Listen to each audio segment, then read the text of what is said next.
pala yung aking kubol-kubol. Ayan. Padating yung bagyo bukas, kailangan makalis na muna ako. Yung natitira kong pamasahe, gagamitin ko papunta ulit sa Candelaria. Nandito ako sa tabing dagat. Ito, kubol ito ng mga banghero. Pahingahan. Ay araw pala ngayon ng Tiangge. Sabado. Magandang umaga mga friends, mga kaibigan.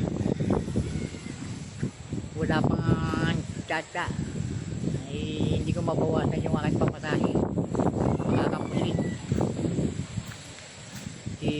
Pahingahan ko tuwing nananakit ang katawan ko o may nararamdaman akong sakit sa katawan.